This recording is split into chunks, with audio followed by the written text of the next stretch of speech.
Hello, ഇന്ന് ഞാൻ വന്നിട്ടുള്ളത് നല്ല നാടൻ സ്റ്റൈലിൽ തേങ്ങ അരച്ച മീൻ കറി ആയിട്ടാണ് കേട്ടോ. അത് അടിപൊളി ടേസ്റ്റാണ്. മാത്രമല്ല നമുക്ക് പെട്ടെന്ന് തന്നെ ഉണ്ടാക്കാൻ പറ്റുന്ന ഒരു കറിയാണ് കേട്ടോ. അപ്പോൾ നമുക്ക് പെട്ടെന്ന് തന്നെ വീഡിയോയിലേക്ക് പോയാലോ. അപ്പോൾ കറി ഉണ്ടാക്കാൻ വേണ്ടിയിട്ട് ആദ്യം ഒരു അരപ്പ് റെഡിയാക്കാം. അതിനുവേണ്ടി ഒരു തേങ്ങയുടെ പകുതിയാണ് ഞാൻ എടുത്തിട്ടുള്ളത്. അതിലേക്ക് 2 ടേബിൾ സ്പൂൺ മുളക് പൊടി, 1/2 ടേബിൾ സ്പൂൺ മഞ്ഞൾപ്പൊടി, ആവശ്യത്തിനുള്ള വെള്ളം ഒഴിച്ചിട്ട് നല്ല സ്മൂത്തായിട്ട് അരച്ചെടുക്കുക. അപ്പോൾ കറി ഉണ്ടാക്കാൻ വേണ്ടിയിട്ട് ഞാൻ അടുപ്പത്തൊരു ചട്ടി ചൂടാൻ വെച്ചിട്ടുണ്ട്. ചട്ടി ചൂടായ ശേഷം അതിലേക്ക് 2 ടേബിൾ സ്പൂൺ വെളിച്ചെണ്ണ ഒഴിച്ച് കൊടുക്കാം. വെളിച്ചെണ്ണ ഒന്ന് ചൂടായ ശേഷം അതിലേക്ക് ഉലുവയിട്ട് പൊട്ടിക്കാം. അപ്പോൾ ഞാനിവിടെ ഉലുവ മാത്രമേ ഇടുന്നുള്ളൂ. നിങ്ങൾക്ക് കടുക് വേണമെങ്കിൽ അത് ഇടാം കേട്ടോ. അതിനുശേഷം അതിലേക്ക് ഒരു സവാളയുടെ പകുതിയാണ് ഞാൻ ഇട്ട് കൊടുക്കുന്നത്. ഒരു ചെറിയ കഷ്ണം ഇഞ്ചി, 2 അല്ലി വെളുത്തുള്ളി, ഒരു പച്ചമുളക്, ആവശ്യത്തിനുള്ള ഉപ്പ്, അല്പം കറിവേപ്പില, ഇതൊക്കെ ഇട്ടിട്ട് ഒന്ന് സോട്ട് ചെയ്തെടുക്കുക. ഒരുപാട് വഴറ്റിയെടുക്കുകയൊന്നും വേണ്ട കേട്ടോ. ജസ്റ്റ് ഒന്ന് സവാളയ്ക്ക് ഒന്ന് വഴന്ന് വന്നാൽ മതി. അപ്പോൾ സവാളയ്ക്ക് പകരം ചെറിയുള്ളുണ്ടെങ്കിൽ അതായിരിക്കും കൂടുതൽ ടേസ്റ്റ് ഉണ്ടാവുക. അപ്പോൾ നിങ്ങളുടെ കയ്യിൽ ചെറിയുള്ളുണ്ടെങ്കിൽ ഒരു 10 ചെറിയുള്ളിലേക്ക് ഇട്ട് കൊടുത്താൽ മതി കേട്ടോ. അപ്പോൾ നമ്മുടെ സവാളയൊക്കെ ഇവിടെ നല്ലപോലെ വഴന്ന് വന്നിട്ടുണ്ട്. ഇനി ഇതിലേക്ക് തക്കാളിയാണ് ഇട്ട് കൊടുക്കുന്നത്. ഒരു ചെറിയ തക്കാളിയാണ് ഞാൻ ഇടുന്നത്. ചിലർ തേങ്ങ അരച്ച കറിയിൽ തക്കാളി ഇടാറില്ല, പകരം പുളിയുടെ അളവ് കൂട്ടി ഇടാറാണ് പതിവ്. അപ്പോൾ ഞാനിവിടെ പുളിയുടെ അളവ് കുറച്ച് കുറക്കുന്നുണ്ട്. അതിന് പകരം ഒരു ചെറിയ തക്കാളിയാണ് ഇട്ട് കൊടുക്കുന്നത്. അപ്പോൾ നമ്മുടെ തക്കാളിയും വഴന്നു വന്നിട്ടുണ്ട്. ഇനി ഇതിലേക്ക് ഞാൻ ഇട്ട് കൊടുക്കുന്നത് കുടംപുളിയാണ്. അപ്പോൾ ഒരു കുടംപുളിയുടെ പകുതിയാണ് ഞാൻ എടുത്തിട്ടുള്ളത്.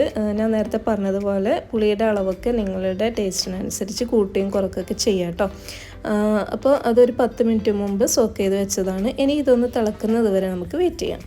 അപ്പോൾ ഇതിവിടെ തിളക്കാൻ തുടങ്ങിയിട്ടുണ്ട്. ഇനി നമ്മൾ റെഡിയാക്കിയ അരപ്പ് ഇതിലേക്ക് ഒഴിച്ചു കൊടുക്കാം. എന്നിട്ട് ആ ജാറിൽ തന്നെ നമുക്ക് എത്ര ആവശ്യത്തിനുള്ള വെള്ളം വേണോ അത്രയും വെള്ളമൊക്കെ ഒഴിച്ചു കൊടുക്കുക. ഒരുപാട് തിക്കാവുകയോ ഒരുപാട് ലൂസാക്കുകയൊന്നും വേണ്ട. ഒരു കറക്റ്റ് അളവിൽ വെള്ളമൊക്കെ ഒഴിച്ചിട്ട് നമുക്കിതൊന്ന് മിക്സ് ചെയ്യുക. ഈ സമയത്ത് തന്നെ നമുക്കിതിലേക്ക് ഉപ്പൊക്കെ ഒന്ന് ചെക്ക് ചെയ്യുക. എന്നിട്ട് ആവശ്യമുണ്ടെങ്കിൽ അതിലേക്ക് ഉപ്പൊക്കെ ഒന്ന് ഇട്ട് കൊടുക്കുക. ഇനി ഇതൊന്ന് നമുക്ക് മൂടി വെച്ചിട്ട് തിളക്കുന്നത് വരെ വെയിറ്റ് ചെയ്യാം. അപ്പോൾ നമ്മുടെ കറി ഇവിടെ നല്ലപോലെ തിളക്കുന്നുണ്ട്. ഇനി നമ്മൾ എടുത്ത് വെച്ച മീൻ കഷ്ണങ്ങൾ ഇതിലേക്ക് ഇട്ട് കൊടുക്കാം.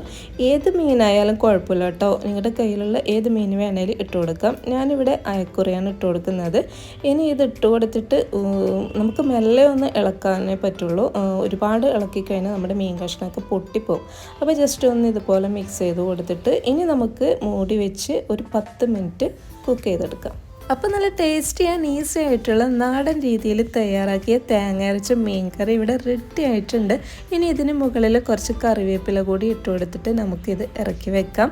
ഇനി നിങ്ങൾക്ക് ഇതിലേക്ക് ചെറിയുള്ളി കറിവേപ്പിലേക്ക് താളിച്ചൊഴിക്കണമെങ്കിൽ അങ്ങനെയും ചെയ്യാം. അപ്പോൾ വെളിച്ചെണ്ണയ്ക്ക് കൂടുതൽ വേണമെന്നുള്ളവർ മാത്രം അങ്ങനെ ചെയ്യട്ടോ. അല്ലെങ്കിൽ നമുക്ക് അതിൻ്റെ ആവശ്യമൊന്നുമില്ല.